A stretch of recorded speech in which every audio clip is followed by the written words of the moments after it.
కొన్నిసార్లు ముసలి వాళ్ళు అధ్యక్షులుగా, దేశాధ్యక్షులుగా ఉంటే వాళ్ళ చేదస్తం వల్ల చాలా ప్రాబ్లమ్స్ ఏర్పడతాయి.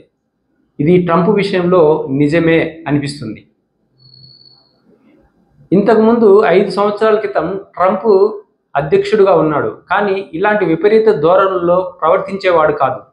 కానీ ఇప్పుడు కొత్తగా అధ్యక్షుడైతానే ఎక్కడ లేని టారిఫ్లు, అంతకుముందు లేని టారిఫ్లు ఇప్పుడు ఎలా వస్తాయి? అంతకుముందు కొన్ని టారిఫ్స్ ఉంటాయి కదా, దానికి మించి ఓవర్ టారిఫ్లు 100 times, 100%, 150%. What is this?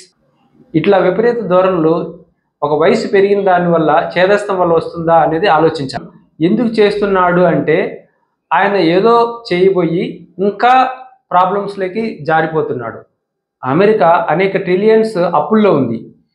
Every month ఈ ప్రపంచం మీద ఆధిపత్యం చెలాయించడం కోసం మరి కొన్ని ట్రిలియన్స్ ఖర్చు పెడుతూ ఉంటుంది. ఓవర్ హెడ్స్ నెల అయ్యేసరికి విపరీతమైన ఓవర్ హెడ్స్, ఇంకా అప్పుల్లో ఎక్కువైపోతున్నాయి.